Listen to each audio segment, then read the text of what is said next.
Hello. All right. When you can hear me in the chat room, let me know.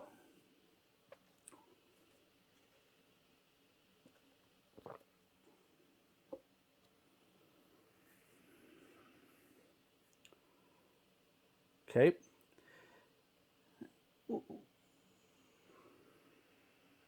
Magic. Okay. All right. Welcome to another AddOhms live stream. Today's topic is going to be different than what I've done in some of the other ones. This time, we're going to be doing some programming stuff with Arduino's millis command or function or timestamp. And so let's see if I can give you an idea of what we're going to do is I've got an Arduino hooked up to 4 LEDs and a couple of push buttons. And so I'll take you through a few examples of how to use millis correctly. One of the biggest questions I get regarding millis is how do you reset it? And the answer is you don't. There's a very easy way to use the millis command, and so I'm going to walk you through a couple of examples. Now, I did want to mention something. I think it's this one. So over on my normal website, baldengineer.com, I do have 9 millis examples that I've put together, maybe 8 if you don't count the first one because it's really more of a tutorial. And so let me just point out what a couple of these are. And it's really easy to find these. Just search Bald Engineer, Arduino, millis, and this page will come right up. So the first one I wanted to point you to is what I created as a Arduino multitasking tutorial. And this one is actually 5 steps. And originally I thought about doing this as today's stream, but I think it's kind of boring to do it when I've already got it written out.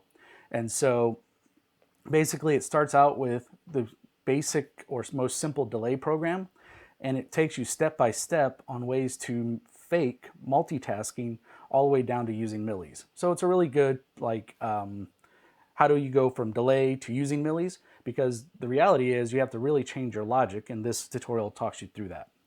The other one that's really popular is independent on-off times.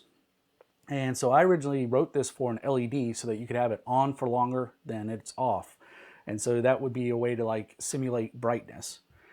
I've gotten quite a few comments and emails on this one where people are using it with something like a relay or transistor because they want to turn something on for a long period of time and then they want to turn it off.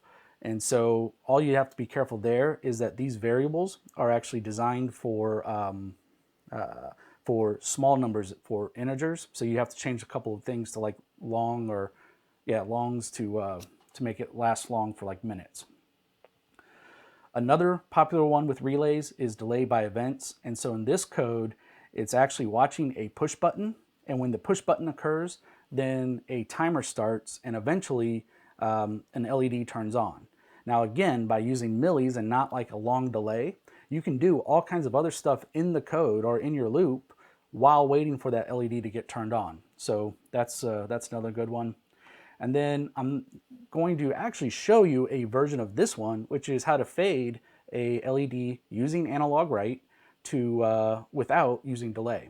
And if you really get interested, I have a couple of tutorials where I've created a software PWM entirely using millis and micros so that you can actually do quite a bit of multitasking with different pins. All right. Okay. So let me come back to this for just a second. So when we get to the end, I always like to ask for questions. If you're going to ask me questions using code, you need to find either Pastebin or GitHub Gist and get your code up there. There's a pretty good chance in this live stream I won't be able to answer all the code questions that we get, but I'll try to answer what I can. But please don't post code into the chat. That's not going to work. You got to put it up on Pastebin or GitHub or whatever. Okay? So with that, let's go into the first example. So we'll come back to this guy and bring up my code. Now, the first thing you're probably going to notice, and I'll need your guys' help in the chat in about 10 minutes when somebody comes in and asks what I'm about to say. I am not using the Arduino IDE in this tutorial or this video. I'm using a text editor called Sublime Text, which has a plugin that uses the Arduino toolchain to compile and upload code. And so, in fact, it even adds an Arduino window that looks like, it's got actually all the kind of stuff you would have expected to find in the IDE. And so I just wanted to point that out. I do have the IDE installed, but I like using this. And one of the reasons I'm using Sublime Text today is because it lets me make the text bigger, which will make it easier for you guys to see, especially if you're on your phone. So again, if you guys in the chat will help when somebody asks, what am I using? Why isn't that the IDE or whatever crazy variant? I'm using Sublime Text with the Stino, S-T-I-N-O plugin. Okay. First thing I wanted to look at, and I do this every single time I sit down and start writing code, is I have a simple, okay, this is the blink example. And so every single time I start to use a board, I run this for two reasons. One, to make sure that the board is working, and two, to make sure that I've gotten my board configured correctly. Now, one thing to note is I did change this from pin 13 to pin 11, because if you sort of kind of see, it's really difficult, and it's not because the chat is there, but this camera is not picking the LED up very well. So I just changed that. That's the only thing I changed in the blink example. So let's go and upload this.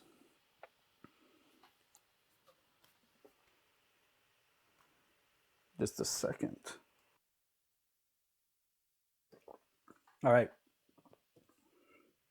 And so now we can see that pin 11 is blinking. Now, the next step that I always do, and I'm not kidding, I always do this, is then I go and change this value. And again, the reason I'm doing this is I want to make sure that my code is talking to this board. Just a simple quick check. I see the LED rate changes, so now we're all good to go. Okay, great. So that's just the basic blink. But what we really want to be talking about is how do we get rid of these delays? Now, a lot of people look at this and say, oh, well, can't I just do this? And no, that doesn't work. So instead, let's go look at what blink without delay looks like. Now, again, this is the standard blink without delay example that comes with the IDE. I've just made a few minor changes, like I took out a bunch of the comments so that we could get it to fit mostly on one screen. But I haven't really changed anything other than I wanted to change it to pin 11 instead of 13. So the way that you have to think about millis is in terms of states. So for example, what we do is we set up the pin number, and then we have a state variable to keep track of what the condition of the LED should be.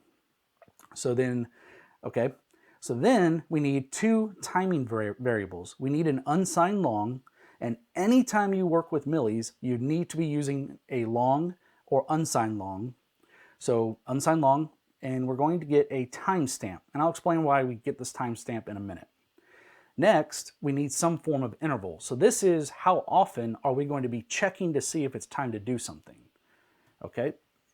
All right. So that's what the variables that we have to set up. And then in setup, all we need to do is make sure our pin is set to output. And then we get into loop. And loop is where these two magic lines happen. These two lines are the reason it's the reason you do not reset millis. Yes, please ask questions. If, okay, so what we're doing here is instead of saying wait until X, we are constantly checking what time is it? What time is it? What time is it? Has enough time elapsed? What time is it? Has enough time elapsed? And so what this, in this case, because interval is 250, this line is checking to see has at least 250 milliseconds elapsed. Once it does, then we go off and do whatever we need to do. So in this case, what we do is first we save the current timestamp, and I'll come back to that in a second. I always put this last. I don't know why the Arduino example's first. And then I do And then we go do whatever our program logic is. So in this case, all we're looking at is if the state of the LED variable is low, then make it high. And if it's high, make it low. So what we're doing is we're using that state variable to keep track of the condition of the pin. And then the very last thing we do is update the status of the LED. Okay, so again, what's going on here is this if statement will get skipped until 250 milliseconds has passed. And so we can go off and do whatever else we want inside this code, because that code will continue to get executed on each iteration of loop. Okay, so I'm already blinking at 250, so I am going to make this like, let's go back to 1000, and then we'll see, make sure that that works.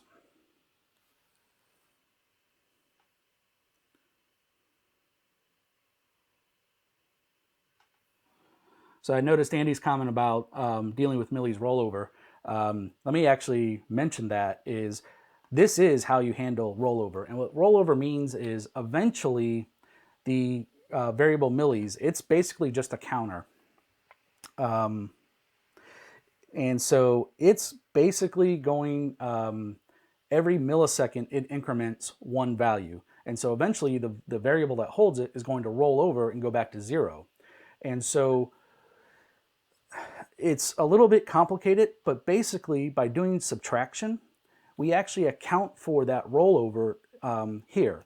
If we had just said if millis is greater than 250, then we're not, well, first it's going to trigger all the time, and then also it's not going to trigger until it rolls over. So anyway, that would actually make for another good video. I might actually do a recorded video on rollover, just because that one, I think it works better if you show kind of like I did in that article.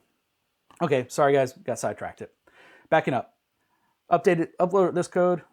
Now my LED is blinking about once per second.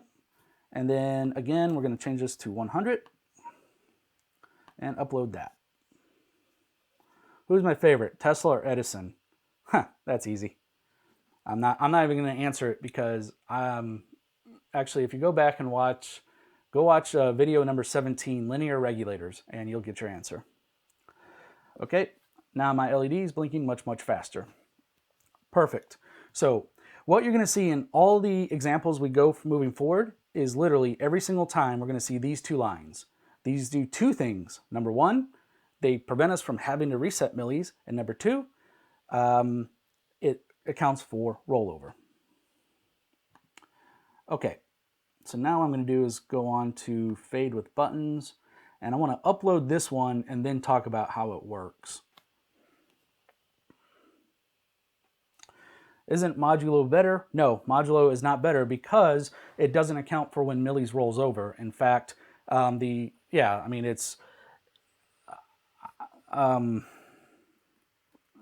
actually bring this up real quick, because if you're having a hard time with the rollover,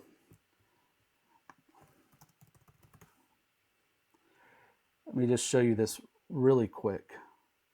Why is millis declared locally inside the loop? The reason I do millis inside of a loop or a scope is because if I have other code somewhere that is checking the timestamp on its own, I don't want them to interfere. And so I always keep it within scope, because I'm only interested in that millis value at the beginning of that loop, so that I can keep a consistent clock. Anyway, I just want to show this real quick, and I'm going to come back to my examples. Modulo doesn't work, and a key reason, if I can, this is all messed up. All right, I'll come back to that. Basically, it's modulo doesn't work because of rollover. All right, okay.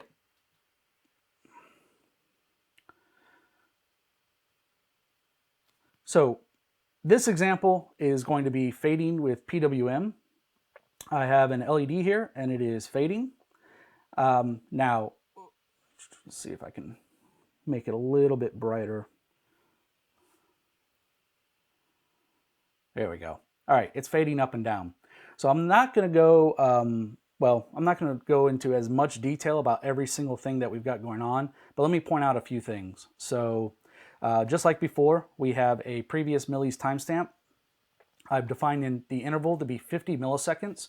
And just in this, so you understand in this case, that's because after we set each value of the analog write, I want to wait 50 milliseconds for the next step up. So it needs to be relatively fast. Skip value is how much we're increasing the analog write. And so I said, let's do it by 5. So it goes 5, 10, 15, 20. We could also do 1, or you can do 10 or whatever. It just changes the pattern a little bit. PWM value is the current value that we're writing. The max PWM, just so you guys understand, I did 128, even though 255 is the actual max on a Uno. Because of this camera, after 128, it's almost impossible to tell the difference. And so it actually looked like the LED was turning on and staying on for like half a second and then turning back off, or half a minute and then turning back off. So I went ahead and just said, let's cut it at 128, which is also good to have this max PWM, because if you change boards, then you can go and change that value. Fade direction is whether we're fading up or down, and the code that we're writing will automatically switch once we get to either 128 or 0. And fade running is an example, is not supposed to still be in there. I'll come back to that. All right, setup. And what do you know? Very first thing inside our loop is we get the current time at millis. And then second, we look at whether or not it's time to do anything. So again, every single one of these examples does this really simple if statement. We check to see, is the current time at least this many milliseconds longer than the previous time? If current time rolls over, it's no big deal, because this subtraction will still account for the number of steps in between. Now, in the PWM code, the first thing we do is we check what is the value of fade direction. I said if it's true, then we're going up, so we increase PWM. If it's false, then we go down, so we decrease PWM. And then in each section of code, I've added a check to make sure that we don't go beyond the bounds. So if we're going up, we need to see if we go past 128, in which case, let's limit the value as well as change the direction. And then with the same thing with the negative is, as we're going down, if we go past 0, then set the value back to 0, set it to a bound, and change the direction. Okay, and then we write out the value. Now, unlike the blink without delay, I like to put my clock check or my reset at the very bottom of the if statement, just because to me it's sort of like I get everything done, and then the last thing I do is reset the clock. So basically, again, what we're doing is we're storing the previous millis value based on the current millis. Now, the reason I'm using current millis and not just saying millis here is because there is some amount of time from when this if statement occurs to when this gets set. And so I want to make sure that I have consistent clock intervals. And so by using the previous value, if I want this to change every 250 milliseconds, and this code takes 50 milliseconds, then by using the previous or the initial current millis, the initial millis value, I'm going to keep a more consistent clock. If you throw millis in here, then between this time and this time, you can actually get a little bit of variability. So that's why I like to, number one, do this, grab the current millis value, and then go do something with it, but keep it consistent. Millis takes it's closer to 47 days to roll over. Okay, all right, so that's what's going on in this code. Now, that by itself isn't all that interesting. I mean, it's just a simple fade, but what I thought we'd do is let's go ahead and add support for one of these buttons. And so first thing I'm going to do is create a const byte button equal to. That's because I'm connected on pin 2. And then I need a, for button state, I'm going to do state detection. So let's do Boolean. I'm trying not to use that anymore. So let's do byte previous button equals, well, I don't really care. It's not going to matter. And then in setup, we'll do pin mode button input pull up, because I'm using, I've got the button connected to ground, connected to the pin, so I need the pull-up resistor. And if you're not sure how pull-up resistors work, go check out number 15. Okay, And then what I had meant to not put in here, but is in there, is I've also added another state variable for if the fade should be running or not. And so the idea is I'm going to use this push button to start and stop the fading process.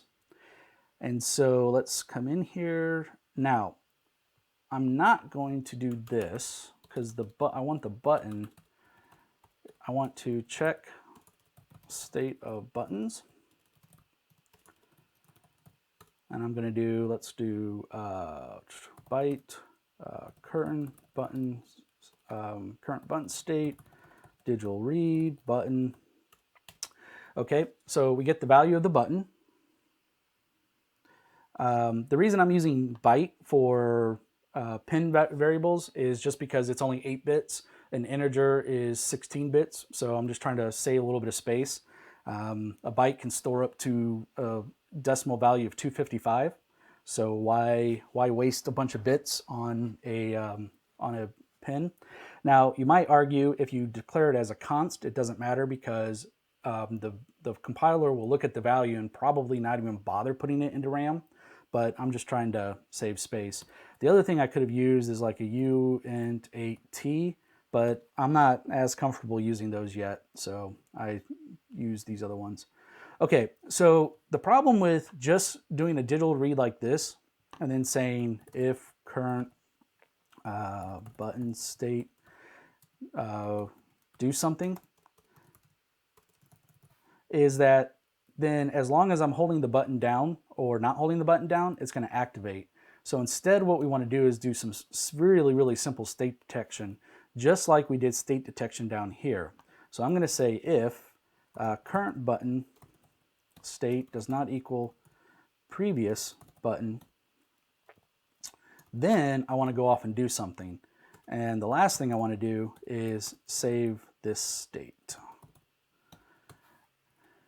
Okay, so now what's going to happen is on each iteration of loop,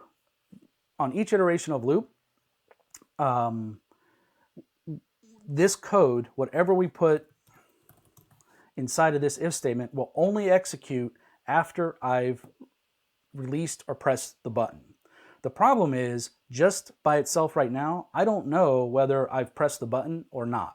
And so the first thing we're going to do is say if current button state is low, then do something, button is pressed.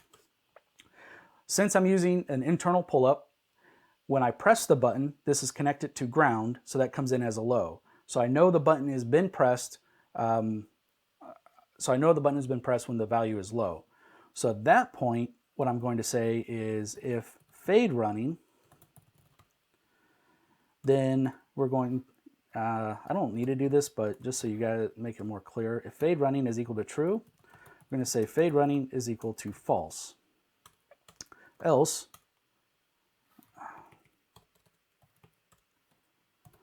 fade running is true. And basically all of this does is and there's a couple of different ways we can do that. I just feel like this is the easiest for somebody to read and understand in all cases. The other way I could have done this is I could have just said fade running not equal fade running, but I don't think everybody understands what that means, so we'll just do it this way. Okay. So I see Gunnar is asking, why do you declare the variable in the main loop? So there's two reasons. The same reason why I do, I said earlier for the current millis, if you've heard that, this is very similar to what I'm about to say. Number one reason is because I want to make sure that within scope of using the push button, I get the value within this scope. And so that's the first reason, is just to keep it in scope. I don't need it to be a global variable. From a style perspective, I want myself to think when I see this code, okay, the first thing that happens in loop is a new variable is created with the current button state. And so just mentally, this tells me I am going to refresh the value of this variable each time I loop for some reason. And that reason is because I'm trying to do state detection. So partially it's style, but the other part is I do want to keep things within a specific scope. And so that's why I do it here. I will say I could make this global and the code will work just fine, at least in this code. So can you use an interrupt? Yes, you can use an interrupt, but I'm personally not a fan of button interrupts, except in the case of where you need an immediate response. So like you need a stop button, then an interrupt makes more sense. The reason I don't like using interrupts is because it makes the code undeterministic. And what I mean by that is anytime an interrupt occurs, your currently running code gets paused, the interrupt gets taken care of, and then comes back. And so the opportunity to cause problems increases as you start using interrupts. And so personally, I try to avoid using them until I absolutely have to have them. Concerned about the overhead of redeclaring variables inside the loop. There is not, I wouldn't be worried about that kind of overhead. In fact, we can go do some tests and show that there isn't really an overhead associated with it. Yeah, I think the idea of having scoped variables is better than the performance hit of making the variables global. Now, if you get to a point where your optimizations are so critical that whether you declare this variable inside the loop or as a global, then I would suggest that it's time to rethink your architecture, because that's not going to be that shouldn't be the stumbling point.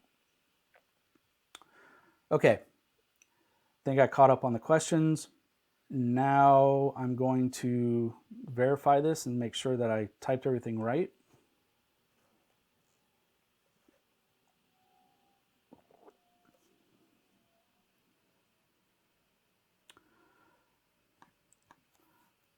Well, actually, sorry, I got to stop because Matthew, what you just typed is absolutely invalid. You cannot do define LED pin equal 8.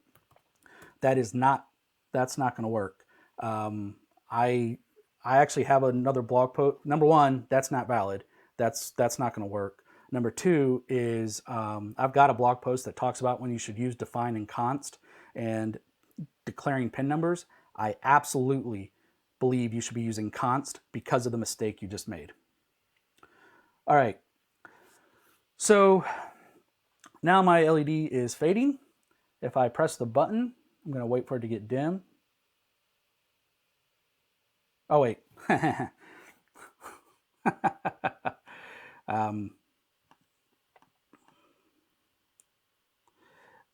need to upload this.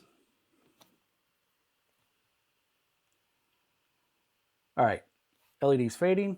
I'm going to wait for it to cool down. Hit the button. And nothing. Oh, okay. Okay, so this is a great example of getting distracted. So I believe 100% this code is working fine. The problem is we haven't done anything with fade running. So it's getting toggled. I'm pretty sure it is, but it's not getting used anywhere. And so what we need to do is do something like this, where we put our fade stuff inside of the if statement. And now, there we go. All right, now let's upload that.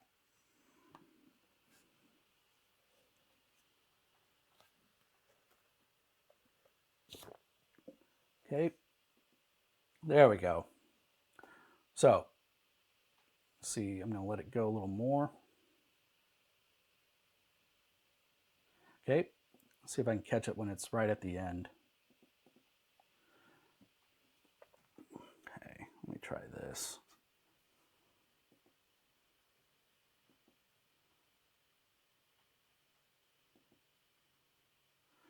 So there it's fading, and now I'm going to try and stop it on the low side. And I know on the camera it's a little bit difficult. Let me come up to this one. You can't see the code, but I think you can see the LED better. So there you should be able to see it's actually fading. And then when I press the button, it'll stop. And so if you had tried to write this code with delays, then you would be at the mercy of catching the button outside of the delay. Here, you could still miss the button press, but humans are so slow compared to the microcontroller, that's probably not going to be an issue. It's going to be really difficult to miss that button press. Okay. Any other questions on this example before we go on to something a little more complicated?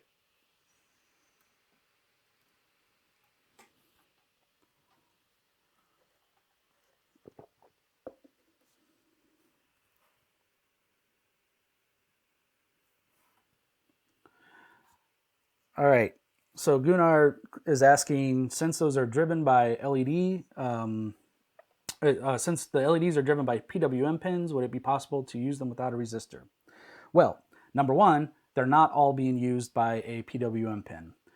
In fact, only two of them are, three of them are PWM, one of them is not. The other thing is, no, you absolutely must use a resistor, because PWM is where the signal turns off, then on. And so while visually you'll see it's fading, it's because it's flashing on and off slower or faster. The problem with not using the resistor is that when it's on, it's fully on. So these LEDs will draw whatever the pin will provide.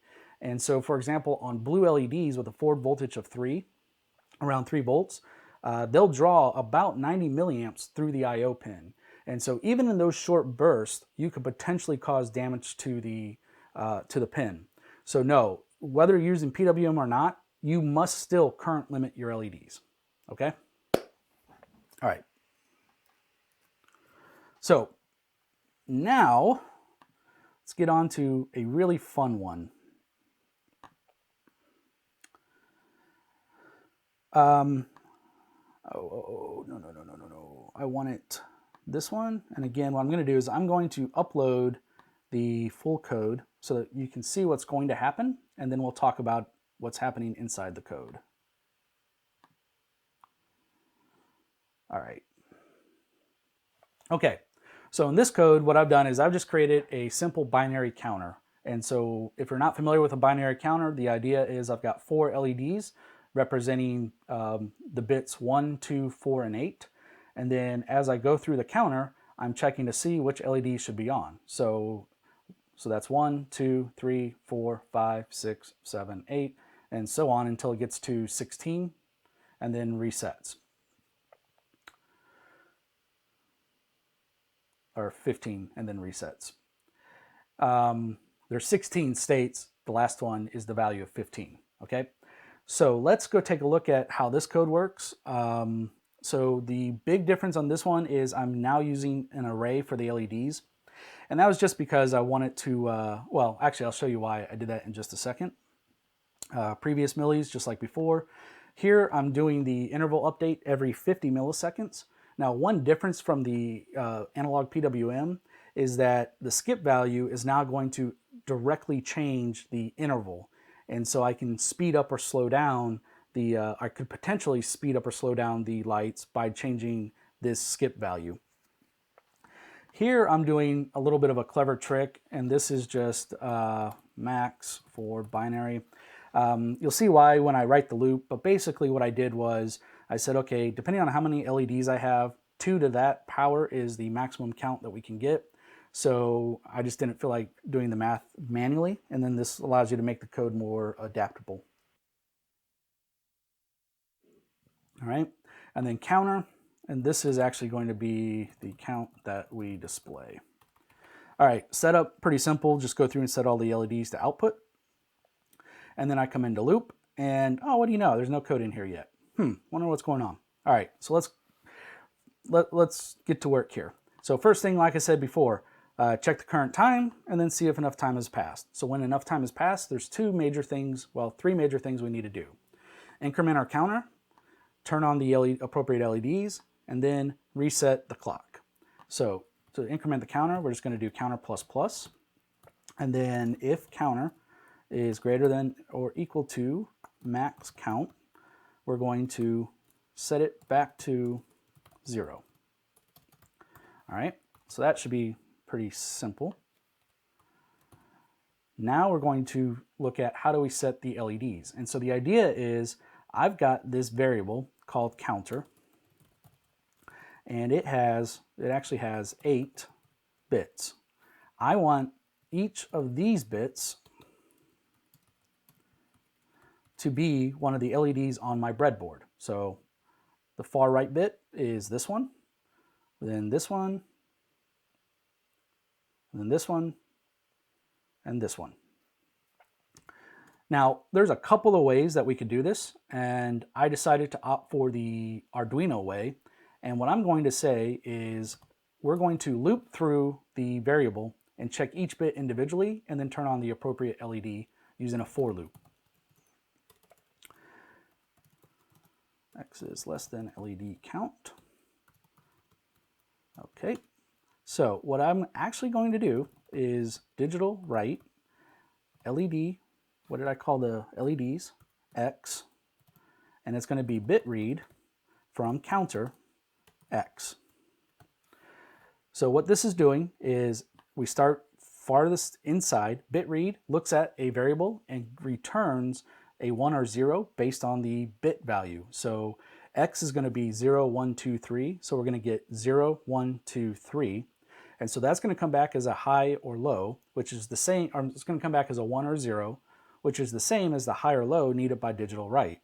Now in the LEDs array, this is the pins of my LEDs. And so this will just match up. This will be pin 8, 9, I think I went direct, 8, 9, 10, and 11. And so this should light up each of the correct ones. Okay, now I'm going to upload this.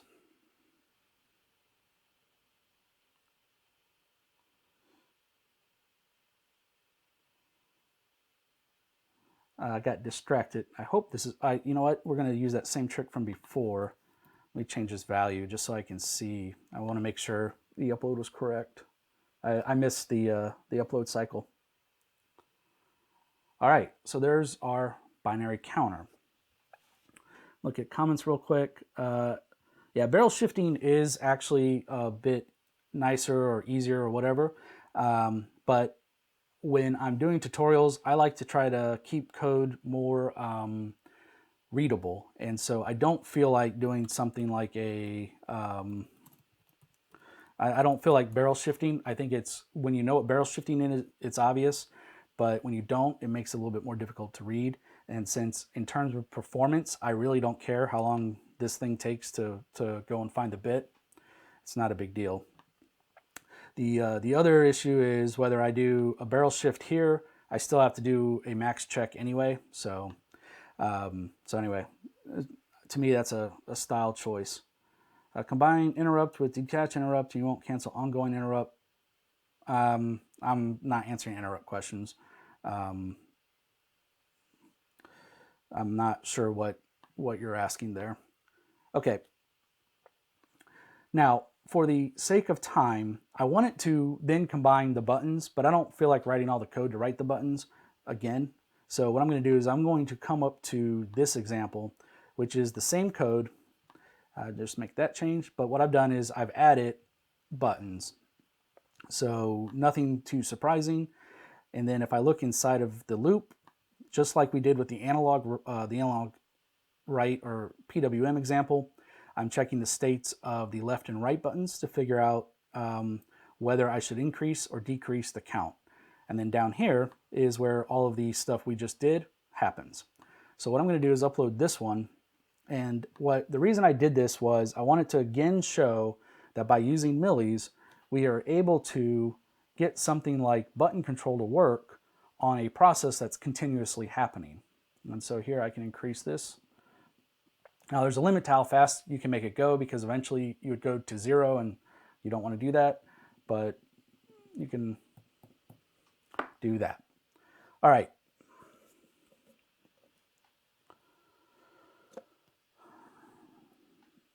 Okay. So any questions on, well, I guess any questions at this point, because all I wanted to be able to show were a couple of ways to use millis. And so, this is just the most easy visual way to do it. So, okay.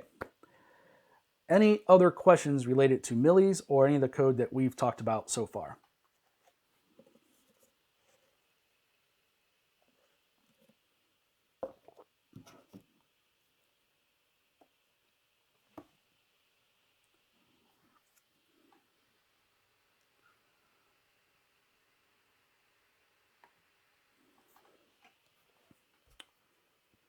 All right. Any questions about electronics in general? I think I caught most of them.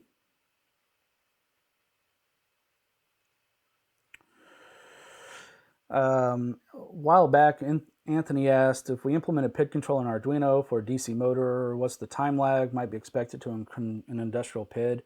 I mean, it's going to come down to whatever control algorithm you're using. Industrial PIDs aren't really more complicated than an 8-bit microcontroller either. So I think a time lag for something as slow as a motor, you're not going to get instantaneous speed up or speed down anyway. So I don't see an issue there. I think I'd be surprised if, I mean, I could see an industrial controller maybe using like a 32-bit processor, but that'd be for more finer control, not because it's faster. So,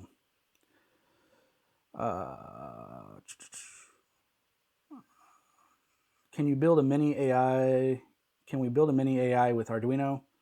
Well, if you're talking about an Arduino Uno, like the one we have here, it has 2K RAM. So if you can build an AI that runs in 2K RAM, then you need to get some patents immediately. Okay, can I use millis or micros to generate PWM different frequencies? Yeah, actually you can. Let me go and show you this one real quick. Bald engineer, PW. So, let me back up. So the question I'm answering, is it Vitalia? Is asking, can you do different PWM frequencies? So I do have a software PWM that I implemented with millis, and it's actually a combination of millis and micros, and so that's one way. But really, if you can use the hardware timers, I would just look at how to change the hardware timers to change the PWM frequency. The only reason I wrote this code was because I was trying to think of something that, well, actually I had two reasons. I was trying to think of something that would, I could use millis to explain that had an analog, like literally an analog. So the hardware PWM versus software PWM. The other reason is I was working on a project that I needed more PWM pins than I had available. And so I needed a way to I couldn't use the hardware. So that was another reason. But in general, if you need to change the frequency, first I would look at changing the hardware timers. And then if you need to use software, there's an example of how to do that. Problems when we reach the maximum value of millis? Well, actually, that was really the whole point of this code.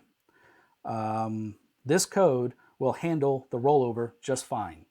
And so when you get to the max value of millis, it rolls over back to 0. And by doing subtraction, by doing unsigned subtraction, you actually end up still getting the correct value, even though this number might be, say, 2, and this number is, it's like 4 million, whatever. It doesn't matter. So this code actually handles rollover for you. By using millis this way, you don't have to worry about when it gets to its maximum value, provided that both previous millis and current millis are declared as unsigned long. Can you do a video on IGBT? Maybe one day. I've never designed anything with them. My previous job, I worked with inverter companies that made inverters based on IGBTs, but I don't have a lot that I can talk about them. To me, they're basically just a BJT transistor connected to a MOSFET. Yeah. Can I get to see this video later on? Yeah, after the stream, it takes about an hour, but YouTube will automatically upload it, and then you'll be able to watch the whole thing. The other thing, I thought I had what they call DVR enabled, so you should be able to scroll back to the beginning and watch it. If not, oops. Most 3D printers run on Omega, actually it's Omega 2560. Have you done PhD? No, I just have a electrical engineering degree, bachelor's. And then how price? Yeah, so this is an interesting question. So how precise is a clock made with Arduino millis? So the precision of millis is going to be, so there's two factors. There's an accuracy and there's a precision. The precision is actually something like 2 milliseconds. And I think it's isn't it like whenever you call it, it can be off by up to 4 milliseconds or so. I forget the exact precision.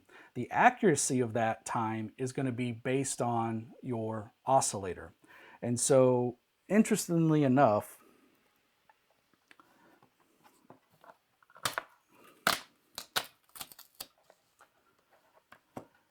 if you look on an Arduino, down here, this is the 328. And over here is the oscillator, which is a ceramic resonator. Its accuracy is not as good as a crystal. And you'll notice there is a crystal on an Arduino board connected to the USB to serial controller chip. Because in order to communicate with USB, you need a very precise clock. So the accuracy of millis is limited by your resonator, or your oscillator. I'm sorry, it's the oscillator. And so if you need ultra precise, you really need to drive this chip with a crystal. Now, if you're using an RTC, you could, in theory, create some kind of correction factor, or if the RTC provides a clock, then you could consider using that. But if you need long-term measurement, you're probably better off using an RTC, just because to me it's kind of silly to set like a value of like a million milliseconds, because if you're waiting tens of minutes or a day for something, do you really care if you're off by 4 or 5 milliseconds? I mean, a few seconds probably shouldn't matter, right? So if you need slow speed, or I'm sorry, high speed, so milliseconds or even seconds of time, then I think millis, even with the ceramic resonator, is just fine. But if you want days, then yeah, just use RTC. You get a good RTC. It has a clock, so it can generate an interrupt signal, and you just watch that pin to find out when it's time to do something. All right. Let's see. Could you use an AND function to mask counter? Oh yeah. Michael's asking, can you use an AND function to mask counter? Yeah, actually, this we could have done something like digital write LEDs X counter and 0x FFF I guess 7. Actually, we would have had to say LED 0. We could have done something like that. That would have worked too. Again, I just use the bit read because to me, when you're doing an example, not everybody immediately understands, this is a bitwise operator, this is a mask, you have to do the invert of the mask, and then it really gets complicated when you say, you're like FFFF, maybe D, where it's like in the middle, and is that going to write or not, whatever. To me, it's easier to read the code with bit read. If performance isn't a big deal, then I just use bit read. Oh shit, you couldn't see anything I just did. Sorry. What I was saying was, you could have done counter, no. LEDs 0, counter, and 0x FFF 7. We could have done something like that, and that would have actually, performance-wise, this is relatively fast, other than the digital write, but it's not that much faster than the bit read, because the bit read's basically doing the same thing. It's just using loops to, it uses a some mapping to figure out how to get the bit value, but we could have done it that way. What I was trying to say before I had the screen up, so this is a bitwise operator and this is a mask. And so the idea is if counter is, let's just say counter is a byte. If the value is say 1111, 111, no. 000, 001, then that's the counter value. Then the mask is this. So we're trying to mask out, okay, I want this last bit. I did this backwards. Yeah, see, this is why I don't like it. This is what we should have done. So let's say this was this way. All right, so if this was our counter value, 10101010, so the 55, or no, that's not 55, that's E, B. And then this is the mask. So the idea is Bitwise will say, okay, it's going to AND these 7 values with these 7 values, which will result in zeros, and then AND this 0 and that 1, which will result in a 0. If on the other hand, the value was like this, oh, what did I just do? Then this would actually cause the bit to be 1. So to me, that's a lot more complicated than just doing a bit read. What's your opinion on using Forth for programming microcontroller? I've never programmed Forth, probably never will, just because I don't need to learn another language. And I think for me, I don't care what languages people use. You know, use whatever you need.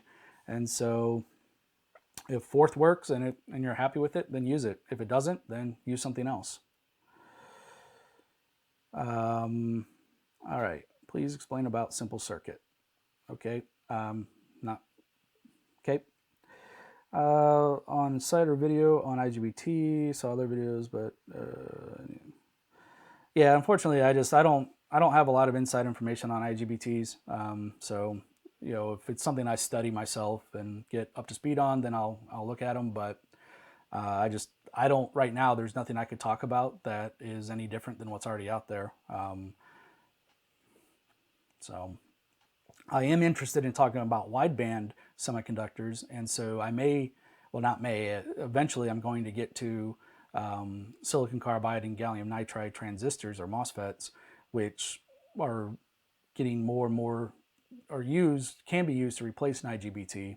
But yeah, right now I don't have anything to talk about them. I mean, they're just high power. To me, they're basically just high power transistors. And once you start getting into the design of an inverter that uses an IGBT, there's an awful lot of engineering choices that have to go in to make a proper inverter. And that's sort of outside of something that I can confidently explain because I haven't built one. So yeah, until I need to build a 400 or 500 volt inverter, I just don't see myself using them. So, all right, only got a couple minutes left. Any final questions before we sign off?